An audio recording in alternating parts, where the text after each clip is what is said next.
Apocalipse capítulo 3, versículo 20. Encontraram? Amém? Amém? Então vamos ler o texto. Eis que estou à porta e bato. Se alguém ouvir a minha voz e abrir a porta, entrarei em sua casa e cearei com ele e ele comigo. Fala, Senhor, aos nossos corações pela tua palavra. É o desejo do meu coração essa noite, em nome de Jesus, amém. Irmãos, eu gostaria de compartilhar essa noite tema com o convidado Jesus. Jesus que seja convidado. E interessante, esses dias eu li uma frase que me chamou muita atenção, que essa frase dizia mais ou menos assim: quando você perde a paixão pela vida, quando você perde o amor por Jesus, é como se você vivesse, mas estivesse morto. É como que você tem vida, você está vivo, você se movimenta, mas a sua vida não faz sentido algum. E eu pergunto hoje para sua reflexão, para a minha reflexão: como está a sua vida com Deus?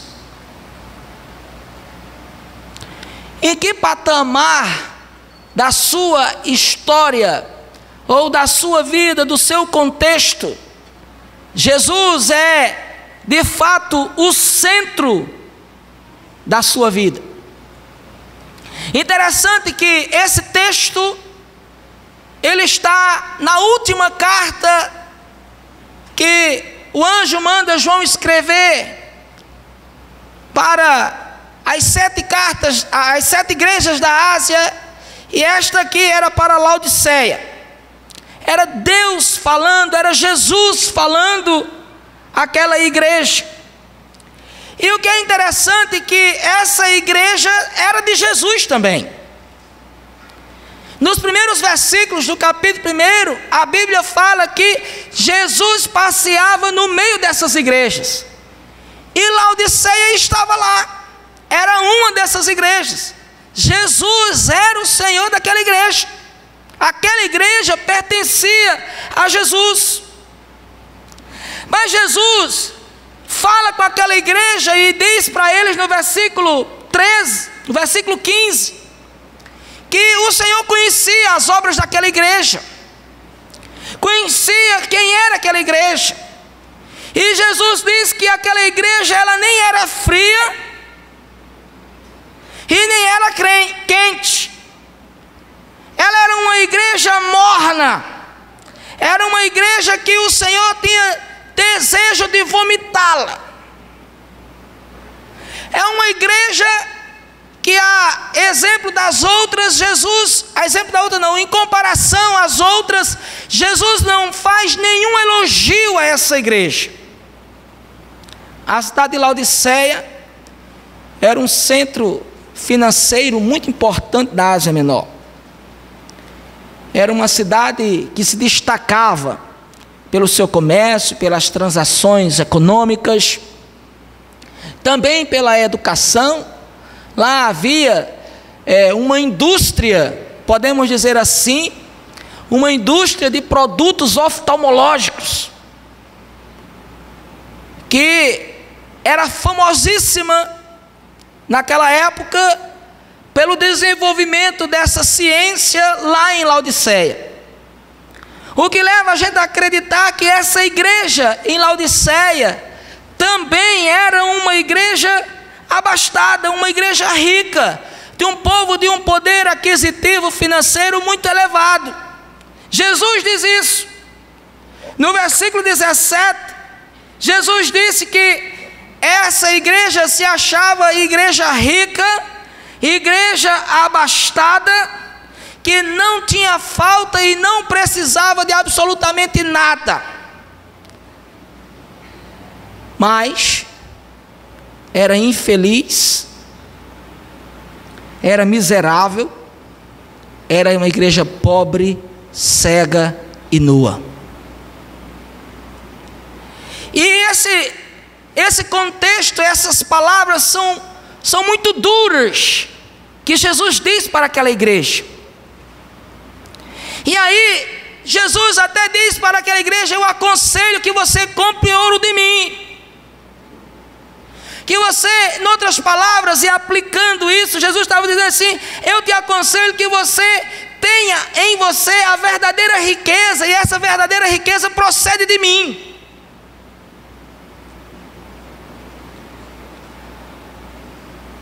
O que eu acho interessante também nessa igreja é que Jesus amava aquela igreja. Está aí no versículo 19. Jesus disse: eu disciplino e eu repreendo a todos que eu amo. E Jesus estava passando uma lixa grossa em Laodiceia. Jesus estava realmente descendo o cajado com muita força. Disse muita coisa àquela igreja que é difícil de se ouvir. Aí chega no versículo 20, Jesus diz assim: eu estou à porta. Eu estou à porta e bato. Se alguém ouvir a minha voz e abrir a porta, eu vou entrar. Eu vou entrar na casa, vou cear com ele e ele vai cear comigo. Outra coisa que me chama a atenção nesse texto é que, apesar de Jesus passear no meio daquela igreja, Jesus estava à porta daquela igreja. Apesar de Jesus amar aquela igreja, mas aquela igreja tinha em si características de infeliz, de miserável.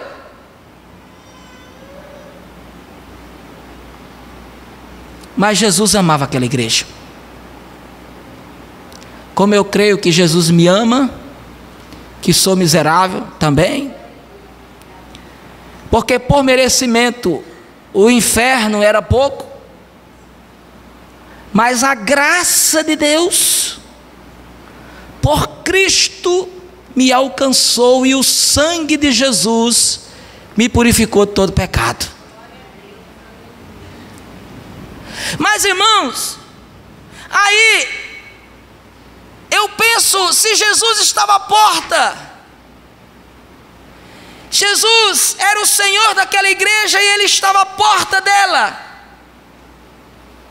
ele precisava que alguém abrisse a porta e o convidasse a entrar, que ouvisse que ele estava batendo lá, ele estava insistindo. E aí eu penso em algumas atitudes que eu, por exemplo, como cristão, às vezes tenho na minha vida, tais quais as atitudes da igreja de Laodiceia. Eu estou na igreja, eu dou o dízimo, eu dou minha oferta, eu vou, mas no entanto, tem uma coisa que não está batendo. Você não é frio, você não é quente. O Senhor está enojado, porque a ponto de querer vomitar. Claro, isso tem uma analogia às águas quentes que corriam nos dutos que cruzavam aquela cidade. E se alguém bebesse aquelas águas mornas, na verdade não eram quentes, alguém bebesse aquela água morna. Alguém aqui já experimentou beber água morna? Eu até recomendei nesse negócio de dieta uma irmã que, se ela quisesse perder algumas gorduras, tomasse um pouquinho de água morna com uns cristais de solda cáustica, que ia queimar legal. Era capaz dela não chegar no outro dia. Mas, irmãos, beber aquela água morna causava em Jesus náuseas. Usufruir daquela igreja causava em Jesus náuseas. Incomodava a Jesus a condição, muitas vezes, de apatia que nós temos. Entramos e saímos da igreja e parece que a gente não tem nada a ver com aquilo que viveu, que ouviu, que pregou, que participou. O culto é assim mesmo.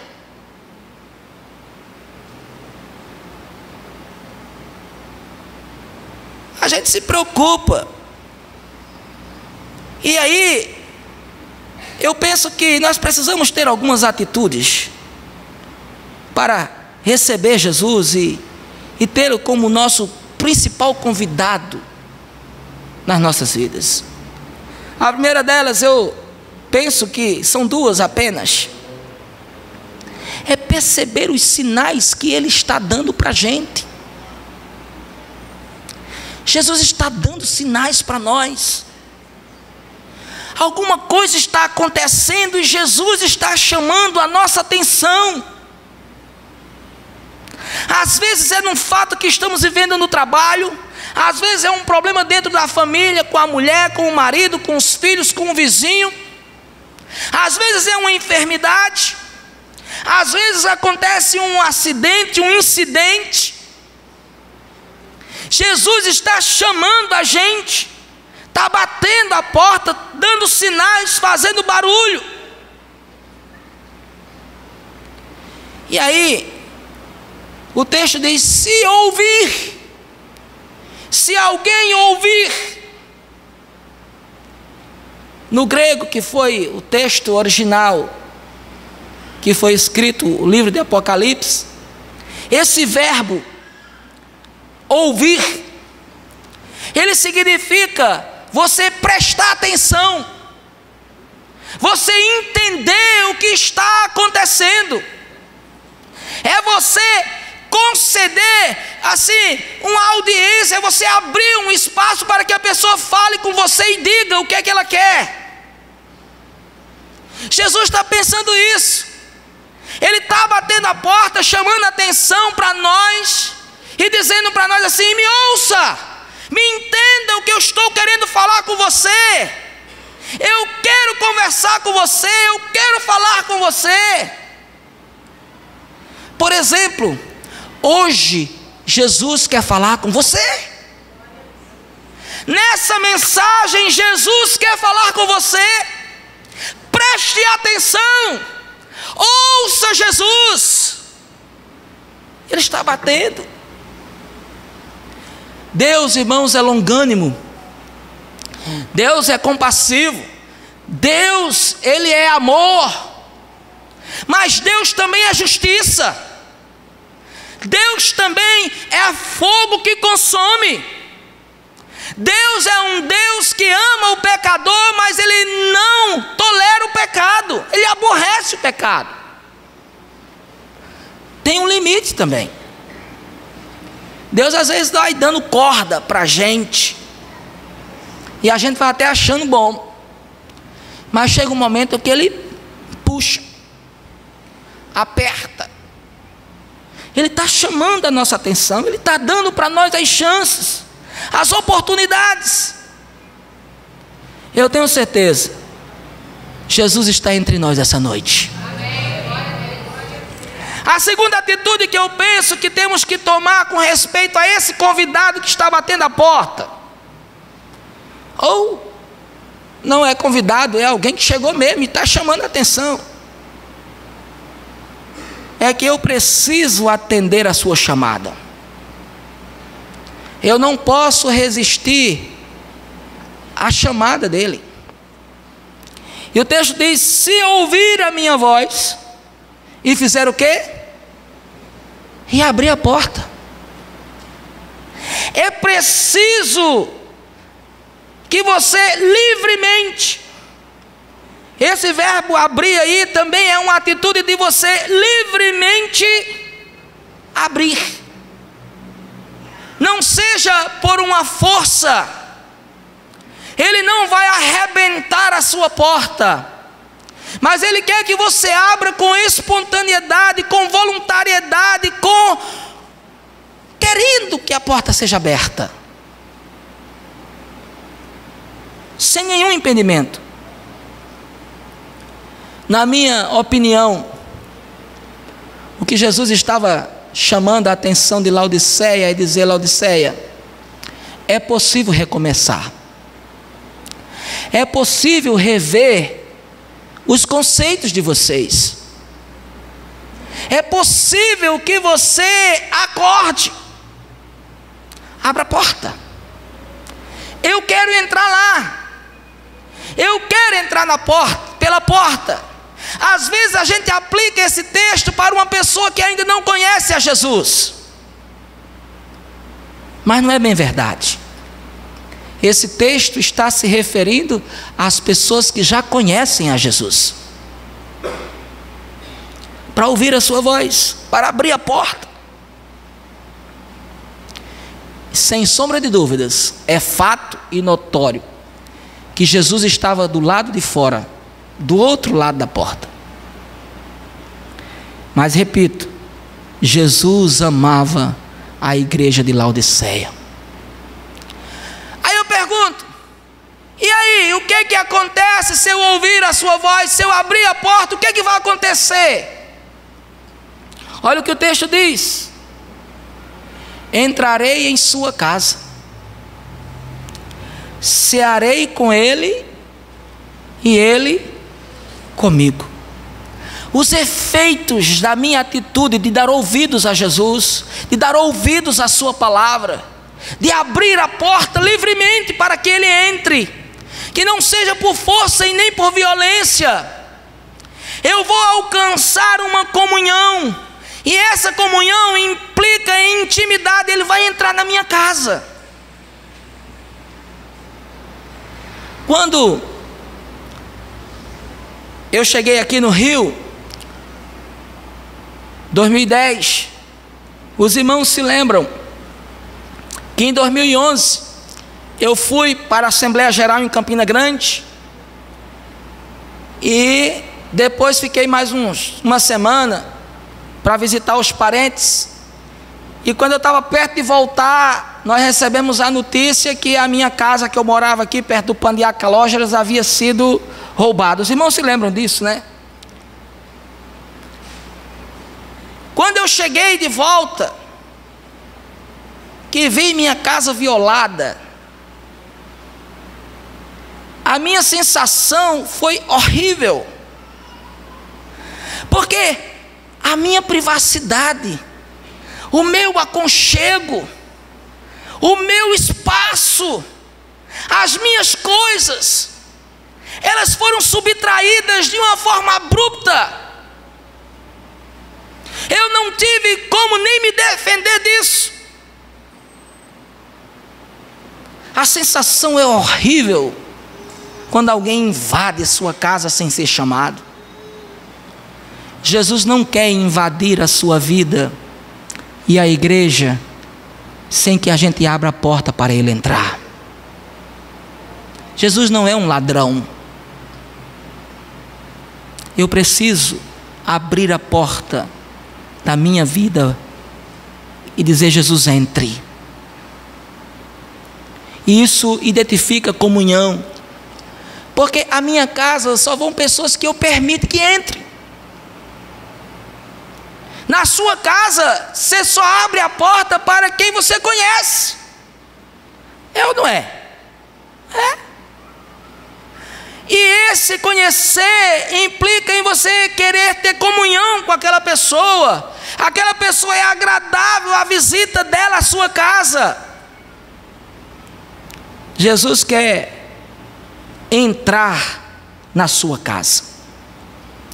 Uma outra coisa que eu acho interessante e que acredito plenamente que é um efeito da minha atitude de que Jesus entre na minha casa, é que Ele entra com providência e com suprimentos. O texto diz que Jesus vai cear conosco e nós cearemos com Ele. Paulo, escrevendo aos Filipenses, ele disse que ele aprendeu a estar contente em toda e qualquer situação. Ele sabe ter em abundância, mas ele também sabe ter em escassez, viver sem nada. Ele sabe ter dinheiro no bolso, trocando em miúdos, e está duro. Ele sabe comer nos restaurantes mais chiques do mundo, em Paris, em Londres, Nova York, em Alcântara. E sabe também comer só feijão com farinha e rapadura. Paulo disse: eu aprendi. Mas ele diz uma coisa: eu aprendi a estar contente em todas as situações. Sabe por quê? Porque eu posso todas as coisas naquele que me fortalece. É a presença de Jesus, é a convicção com Jesus que dá para ele essa segurança. Nós servimos ao Jeová Jirê, ao Deus de toda providência.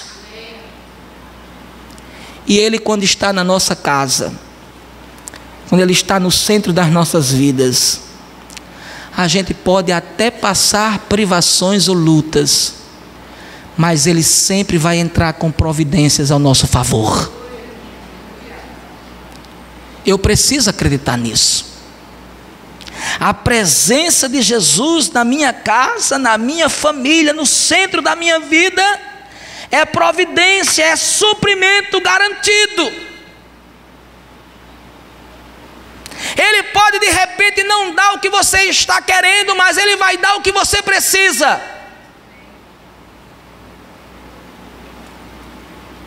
Terceiro efeito dessa presença de Jesus na minha casa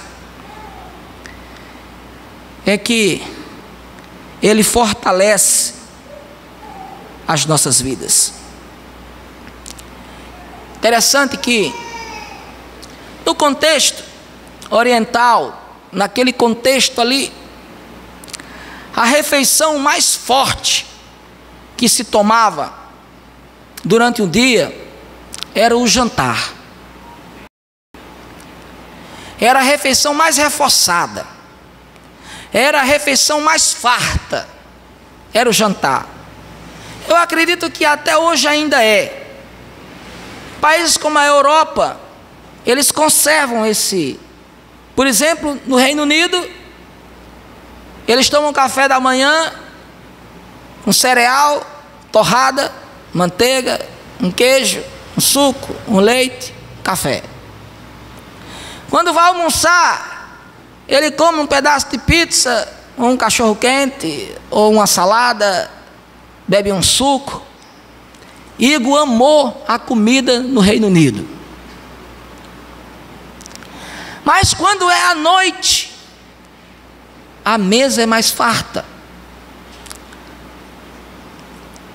Dá para comer melhor à noite.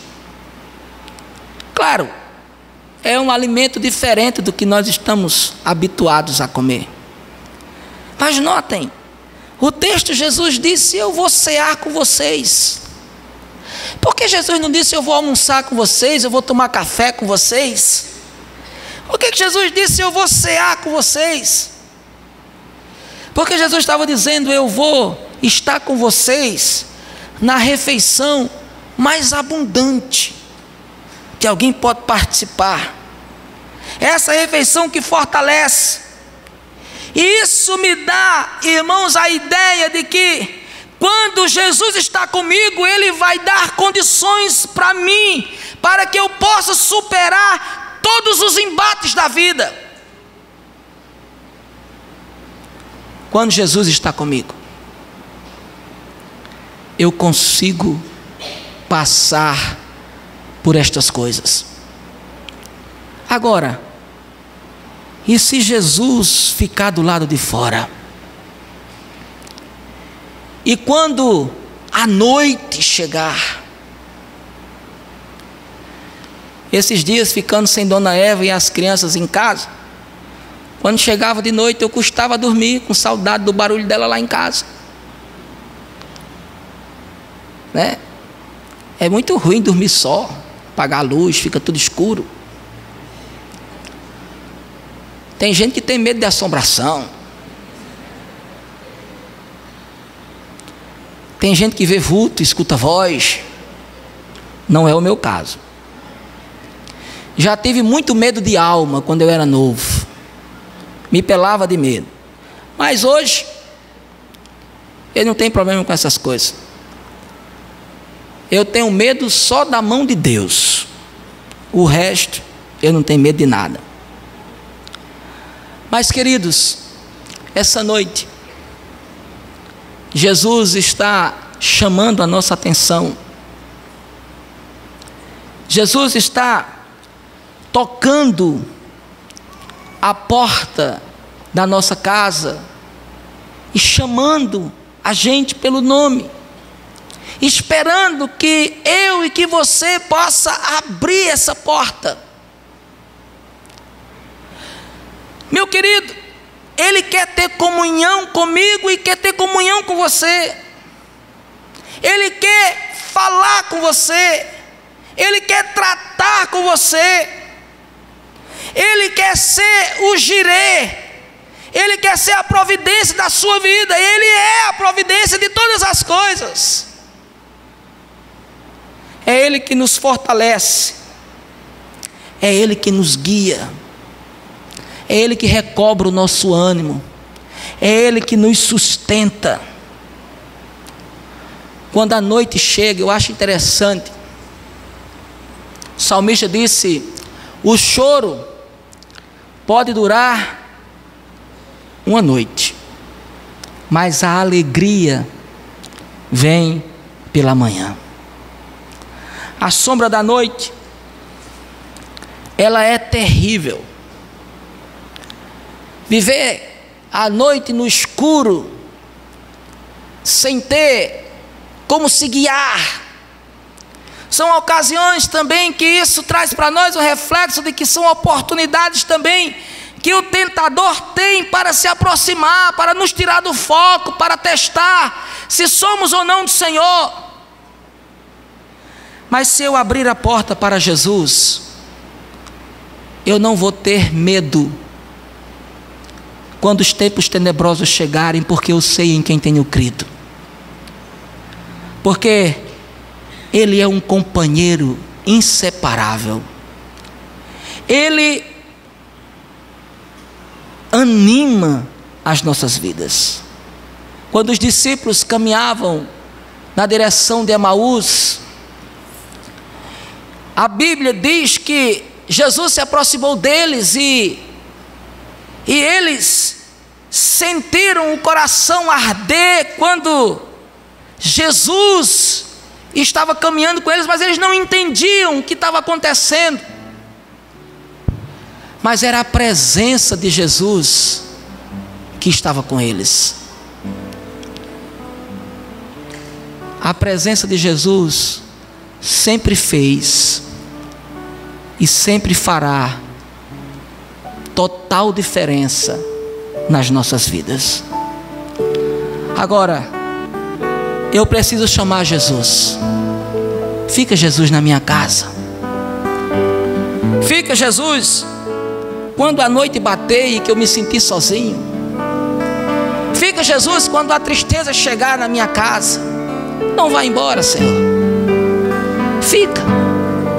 Fica comigo. Divino companheiro, esteja comigo. Zenilda, você conhece essa canção? Vem cá, Zenilda, canta essa canção aqui. Esse divino companheiro que anda comigo, que anda com você, que anda conosco. A presença dele faz a diferença nas nossas vidas. E eu preciso acreditar que ele está conosco. Zenilda, se você não vier cantar, eu vou cantar.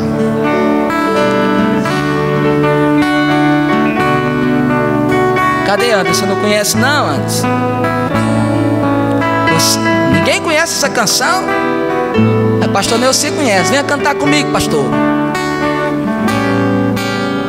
Divino companheiro no caminho, tua presença sinto logo ao transitar.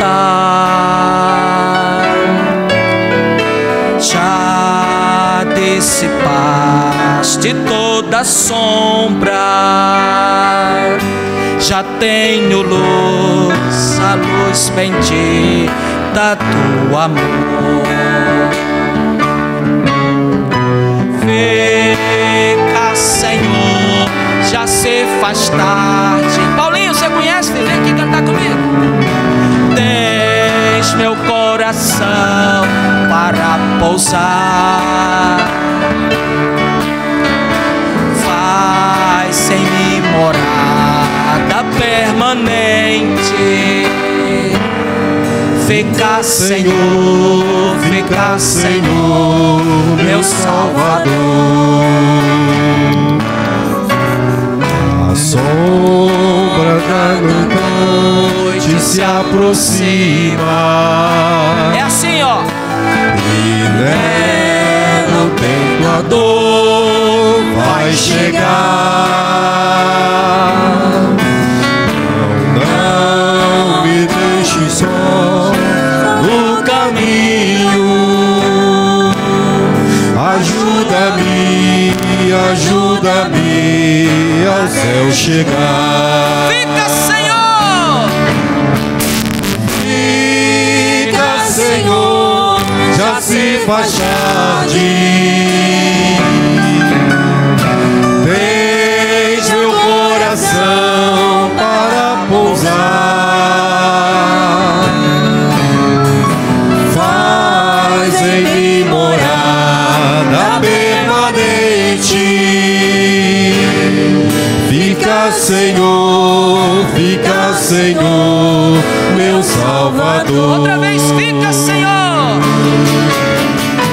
Fica, Senhor, já se faz tarde. Eis meu coração, Tens meu coração para pousar, faz em mim morada permanente. Fica, Senhor, fica, Senhor, meu Salvador.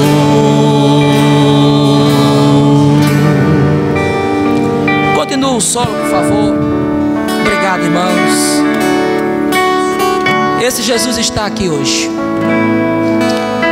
esse divino companheiro, esse Senhor que, quando eu começo a andar, Ele vai comigo. Se eu estou assentado, Ele está comigo. Se eu estou deitado, Ele está comigo. Se eu saio para trabalhar, Ele vai comigo. Se eu venho para casa, Ele está comigo. Se eu estou em casa, Ele está comigo. Ele aquece o meu coração, Ele dissipa as sombras, Ele afasta as coisas ruins que se aproximam de nós, porque a luz bendita de Jesus é quem nos ilumina. Quando a sombra da noite, que são os momentos tenebrosos, as dificuldades, os problemas da vida se aproximam. Quem de nós não tem problema? Quem de nós não passa por aflições? O tentador chega para colocar a caraminhola na cabeça, para tirar você do foco, para dizer que você não vai conseguir, que você tem que desistir, porque Deus não está ouvindo a sua oração e é em vão tudo que você tem feito. Mas Jesus nunca nos deixou sozinho pelo caminho. Quando sentir que está difícil, diga a Jesus: ajuda-me, Senhor. Ajuda-me, Senhor. ajuda-me. Então fica, Senhor, fica na minha casa, fica comigo. Eu quero estar na tua presença, Senhor. O meu coração é a tua morada. Faz em mim essa morada permanente, Senhor. Fica, meu Salvador, comigo. Me ajuda a superar as fases difíceis da minha vida. Se você acredita nesse Jesus, se você tem fé que Ele pode fazer tudo isso na sua vida, eu convido você a ficar em pé e eu quero orar pela sua fé. Mas eu quero que você ore pela sua fé, mas de coração aberto, dizendo: Jesus, entra no meu coração. Eu estou abrindo as portas para o Senhor Jesus. Faz morada em mim, Senhor. Vem aqui, Senhor, na minha vida. Eu preciso do Senhor. Eu não quero ser como Laodiceia. Eu não quero, Senhor, ser morno. Mas eu quero, Senhor, ter um coração fervoroso, aquecido pela tua presença. Eu quero que a tua luz bendita brilhe na minha vida, Senhor. Eis aqui todos nós, Senhor. É tão difícil a luta da vida, e às vezes, Senhor, pelas circunstâncias somos impelidos, ó Deus, e tentados a não termos a fé no Senhor, a não acreditarmos que o Senhor é o Deus do impossível. Essa noite, Senhor, eu quero abrir o meu coração, e eu tenho certeza que os meus irmãos estão fazendo a mesma coisa, para o Senhor entrar. Senhor, eu não quero que o Senhor fique do lado de fora da minha vida. Eu quero, Senhor, o meu coração aquecido pela tua presença. Eu quero, Senhor, me levantar e ter sempre a certeza de que o Senhor vai comigo para onde eu for. Eu quero, Senhor, chegar e ter certeza que o Senhor também está comigo quando eu chego. Senhor, eu quero que o Senhor oriente os meus pensamentos, que o Senhor guie os meus passos, que o Senhor anime o meu coração quando ele estiver triste, que o Senhor brilhe a luz na minha vida quando chegarem os tempos de sombras escuras. Eu quero sentir a tua mão, Senhor, segurando a minha mão quando eu tiver medo. Eu quero, Senhor, sentir os teus braços me abraçarem quando eu precisar de um colo. Eu quero, Senhor, me sentir seguro do Senhor e não ter medo. Meu Deus, o Senhor é a minha providência. O Senhor é o meu consolo. O Senhor é a minha alegria. O Senhor é a minha razão primeira para cantar. Isso não significa dizer, Senhor, que eu não vou ter lutas e provas, mas significa dizer que o Senhor vai estar comigo e tudo isso vai passar, porque nós somos mais do que vencedores por meio daquele que nos amou. Que essa noite, Senhor, não só eu, mas todos nós que estamos aqui possamos abrir o nosso coração para que o Senhor entre. Fica, Senhor. Fica, Senhor, no meu coração. Faz dele morada permanente. Seja o meu companheiro de todas as horas. Que eu não abra mão disso. Que os meus irmãos não abram mão disso, Senhor. Nos abençoa, meu Pai, em nome de Jesus. em oração.